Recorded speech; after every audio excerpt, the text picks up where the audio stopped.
नमस्कार दोस्तों, स्वागत है आपका मेरे चैनल पे। दोस्तों, जैसा कि आप जानते हैं कि Hindustan aeronautics limited CATS hunter program के ऊपर काम कर रहा है। इसी के अंदर दोस्तों जो एयर लॉन्च्ड क्रूज मिसाइल होगी यानी ALCM होगी, ये दुनिया की पहली recoverable air launched cruise missile होगी। आज हम इसी के ऊपर बात करेंगे। चलिए दोस्तों शुरू करते हैं।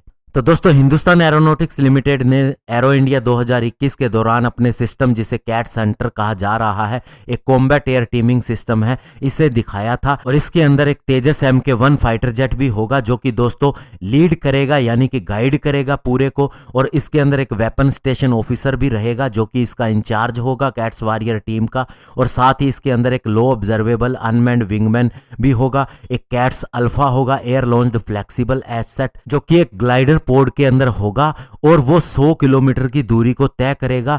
और उसके बाद में इसमें से स्वार्म ड्रोन निकलेंगे, जो कि बैटरी ऑपरेटेड होंगे, वेपनाइज्ड ड्रोन होंगे। और इसे ग्लाइडर पोड से लॉन्च करने के बाद में ये भी 100 किलोमीटर तक एनिमी की टेरिटरी के अंदर जाएंगे।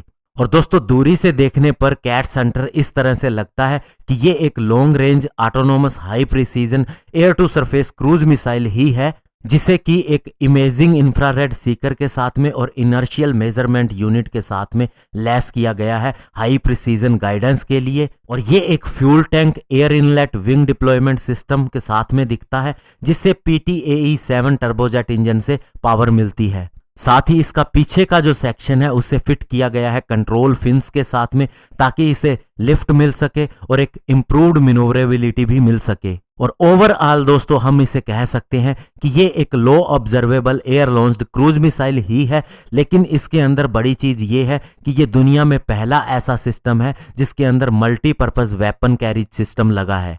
और अगर HAL की माने तो ये कैट्स हंटर 250 किलोग्राम के अलग अलग तरह के वारहेड को कैरी कर सकता है मिशन की रिक्वायरमेंट के हिसाब से। और ये 250 किलोग्राम के वारहेड को दुश्मन के ठिकानों के ऊपर डालने के बाद में ऑटोनोमसली डेजिग्नेटेड एरिया या फिर दोस्तों बॉर्डर के अंदर जहां इसे आना है वहां वापस आ सकता है और बाद में इसे रिकवर किया जा सकता है। और HAL के हिसाब से एक बार जब इसे रिकवर कर लिया जाएगा तो इसे फिर से रिफ्यूल्ड किया जा सकता है, रीआर्म्ड किया जा सकता है, यानी कि वेपन सिस्टम दोबारा से लगा के इसे फिर से मिशन के लिए तैयार किया जा सकता है, और वो भी थोड़े से टाइम के अंदर ही। और दोस्तों, न केवल ये ऑटोनोमसली काम कर सकता है बल्कि इसे रीप्रोग्राम्ड भी किया जा सकता है, यानी इसके अंदर फिर अलग से सैटेलाइट इमेजेस डाली जा सकती हैं नए टारगेट की। और इवन दोस्तों, अगर जैम्ड एयर स्पेस हो तो भी इसे किसी सैटेलाइट की या फिर दोस्तों मिड फ्लाइट अपडेट्स की जरूरत नहीं रहती है। और अगर इसे मान लीजिए टारगेट नहीं मिलता है या उसे नहीं ढूंढ पाता है, तो ये फिर अपनी लाइब्रेरी में से अन्य टारगेट को ढूंढ लेगा या फिर वापिस आ जाएगा। तो दोस्तों, कैट्स हंटर एक्चुअल में 600-700 किलोग्राम का एक सिस्टम है, जिसके अंदर 250 किलोग्राम का वारहेड दिया गया है। और इसकी रेंज 250 से 350 किलोमीटर है एक साइड के अंदर। तो ऐसे में अगर मिशन ऐसा हो कि जिसके अंदर ये रिकवर नहीं कर सकता क्योंकि उसकी दूरी ज्यादा हो, तो फिर ये एक standard air launched cruise missile के तरह से काम करेगा और टारगेट के ऊपर अटैक करेगा और खुद भी सेल्फ डिस्ट्रक्ट हो जाएगा। तो इस तरह से हम कह सकते हैं कि ये कैट्स वॉरियर आने वाले समय में बहुत ज्यादा काम देगा इंडियन एयरफोर्स को, और ये एक अपने आप में नए तरह का सिस्टम होगा। धन्यवाद। जय हिंद।